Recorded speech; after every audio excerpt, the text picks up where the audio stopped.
হাসিনার রায়ের আগের শেষ মুহূর্তেও চাল দিয়েছিল ভারতের বিজেপি সরকার।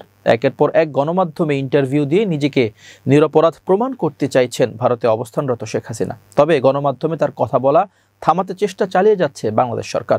গত বুধবার ভারতের দূতকে ডেকে কথা বলার এই সুযোগ বন্ধ করতে অনুরোধ জানায় বাংলাদেশ। কিন্তু এই পদক্ষেপে সত্যিই কি শেখ হাসিনার বক্তব্য বন্ধ হবে? এ নিয়ে কূটনৈতিক মহলে উঠেছে নানা প্রশ্ন। কারণ ভারত বলছে শেখ হাসিনাকে তারা আশ্রয় দিয়েছে ঠিকই, কিন্তু তিনি কার সঙ্গে কথা বলবেন না বলবেন সেটার নিয়ন্ত্রণ সরকার করতে পারে না, কিংবা ভারতের সরকার গণমাধ্যমও নিয়ন্ত্রণ করে না। গত কয়েক সপ্তাহের মধ্যে আন্তর্জাতিক সংবাদ মাধ্যম রয়টার্স, এএফপি, বিবিসি ও নিউজ 18 সহ ভারতের কয়েকটি গণমাধ্যমে সাক্ষাৎকার দিয়েছেন শেখ হাসিনা। বিষয়টি মোটেই ইতিবাচকভাবে নেয়নি বাংলাদেশ।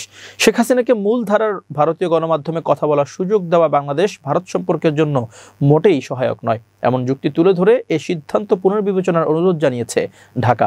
12 নভেম্বর ভারতীয় উপ হাইকমিশনার পবন ভাদেকে তলব করে পররাষ্ট্র মন্ত্রণালয় এই অবস্থান জানায়। মন্ত্রণালয়ের দক্ষিণ এশিয়া অনুবিভাগের মহাপরিচালক বৈঠকে ভারতীয় পক্ষকে অবহিত করেন, বিচারাধীন এক পলাতক আসামিকে প্ল্যাটফর্ম দেওয়ার ঘটনাটি বাংলাদেশের জন্য অত্যন্ত সংবেদনশীল। কূটনৈতিক সূত্র জানায়, বাংলাদেশ তার অনুরোধ তুলে ধরলেও ভারত জানিয়ে দিয়েছে দেশটির গণমাধ্যম স্বাধীন, ফলে কে কার সাক্ষাৎকার নেবে বা প্রচার করবে তাতে সরকারের হস্তক্ষেপের সুযোগ নেই।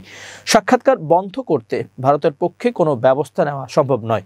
বৈঠকের বিষয়ে ঢাকার ভারতীয় হাইকমিশনের একটি সূত্র জানায়, সেই দিনের আলোচনা খুব আন্তরিক পরিবেশেই হয়েছে। বাংলাদেশ তাদের উদ্বেগ জানিয়েছে।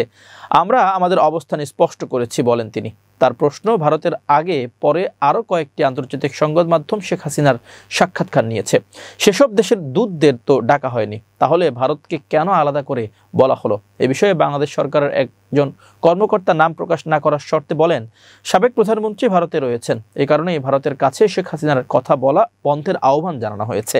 সাবেক রাষ্ট্রদূত এম শফিউল্লাহ মনে করেন, ভারত সরকারের সক্রিয় সহায়তা ছাড়া শেখ হাসিনার এই ধারাবাহিক সাক্ষাৎকার সম্ভব নয়। তার ভাষ্য, মানবতা বিরোধী অপরাধের মামলায় বিচার প্রক্রিয়ার মুখোমুখি থাকা শেখ হাসিনাকে নিয়ে ভারতের জাতীয় নিরাপত্তা উপদেষ্টা অজিত দোভালের মন্তব্য, দুর্বল প্রশাসন তার পতনের কারণ, মূলত দিল্লির পক্ষ থেকে আগের রাজনৈতিক অবস্থান থেকে সরে আসার ইঙ্গিত।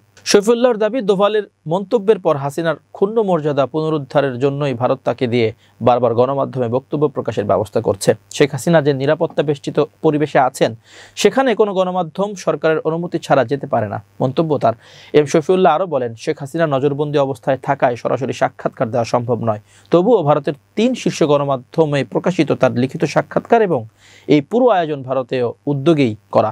তার মতে, জাতীয় নির্বাচন ঘিরে ভারত বাড়তি তৎপর হয়ে উঠেছে এবং শেখ হাসিনার এই ধারাবাহিক প্রচার দুই দেশের সম্পর্কেও নতুন উত্তেজনা তৈরি করতে পারে। সাবেক এই কূটনীতিক আরও বলেন, শেখ হাসিনার বিরুদ্ধে যেসব অভিযোগ রয়েছে সেসবের বিচার বাংলাদেশেই হওয়া উচিত। তাই ভারতের উচিত এদেশের মানুষের প্রত্যাশা বিবেচনায় নিয়ে আইনের শাসনের স্বার্থে শেখ হাসিনাকে দেশে ফেরত পাঠানো।